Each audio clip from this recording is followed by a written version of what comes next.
I've never felt this much behind as a programmer. The profession is being dramatically refactored as the bits contributed by the programmer are increasingly sparse and between. I have a sense that I could be 10x more powerful if I just properly string together what has become available over the last year. And a failure to claim the boost feels decidedly like skill issue. Let's talk about this post by Andrej Karpathy. These days, it's super easy to feel behind as a developer because there's so much buzz going on about AI, about new models dropping every day, new tools and new patterns of using these tools that you can feel behind. And just to be very clear, there are many amazing models like Opus 4.5, and there are amazing tools like Cursor or Claude Code or OpenCode, which I really love using. And you can get a lot of good things out of using these tools, and I will share more resources on using these tools efficiently and how I use them and which patterns or best practices you could use there. But it's super easy to feel behind when you shouldn't. And I would argue there is no reason to feel behind. And here's why. In his post, Andrej states there is a new programmable layer of abstraction to master in addition to the usual layers below, which by the way is important. It's clear that those layers are not going away. Your skills will still be required, but let's ignore that for now. But the new layer on top of your skills as a developer is that you must know how to work with agents, sub-agents, how to write good prompts, manage the context, the memory, the different modes in which you can use AI tools, plan mode and build mode and ask mode or whatever you have. Permissions, tools, plugins, skills, hooks, MCP, LSP, slash commands, workflows, and so on. So that feeling of having to master lots of new tools, lots of new patterns in order to work efficiently with AI. And it's easy to feel like this. I mean, if you take a look at the Claude Code documentation, there are sub-agents which you can build, there are plugins which you can build or install, there are agent skills which you can build, which I, by the way, find really useful. But there's this. There are hooks which you can use to run some code automatically when certain events happen, like, for example, the agent is done with a certain task. There is MCP, so MCP servers, which you can add to Claude Code to give it new capabilities. And then there are dozens of patterns you'll find on X and out there on the internet that tell you how to efficiently combine all these capabilities to get the most out of Claude Code. I mean, there is this entire Ralph Wiggum thing going on, which essentially is a plugin you can add to Claude Code to get it into a mode where it continues going autonomously, improving your code, solving new tasks, and so on, and therefore have this loop where it keeps improving and keeps iterating and takes you out of the loop, at least to a decent amount, so that it can work more on its own. There is a bunch going on, and that is exactly what Andrej basically mentioned here. You can feel overwhelmed because there are so many things to learn and master. But here's the important thing.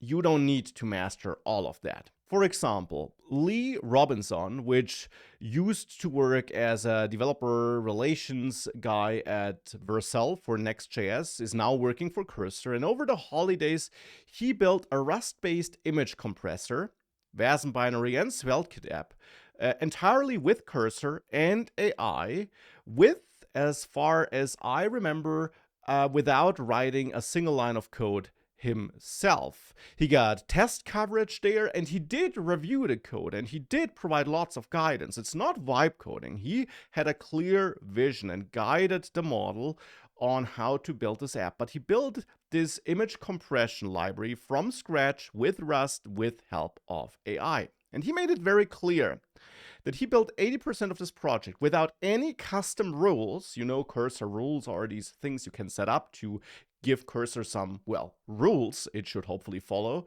or commands, or anything else. So he did not set up this super complex workflow using that Ralph Wiggum style with plugins and MCPs and all working together and having this infinite loop of stuff going on and a bunch of skills and sub-agents.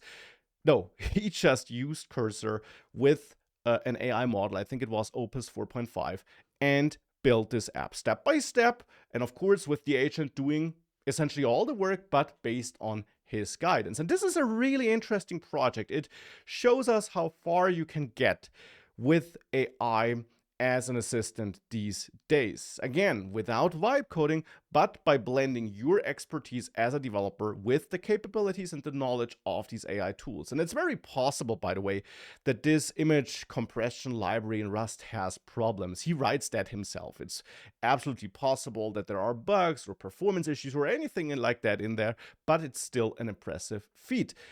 But it kind of goes against what we see in this tweet, which does not mean that you can't feel behind. That is absolutely valid, and we probably all feel it from time to time. It just means you don't need to use all these capabilities just to get the most out of AI. So you don't need to use it all. You can just use AI in a very natural way by providing good prompts, good context, and for example, by having a test suite the AI agent can run to validate their results. So you want to have something there, but you don't need to combine all these things and learn about all of them. And then there is another reason why you don't need to feel behind. And that other reason is that all that will change soon anyways.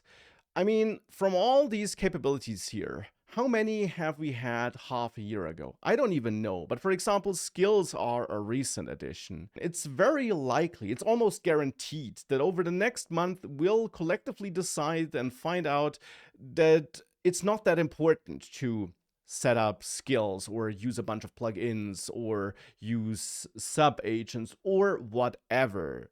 We might find out that we don't need as many MCPs. For example, I personally don't really use any besides Context 7 for documentation lookup and Playwright in Claude Code, for example, to allow it to test the app in a browser.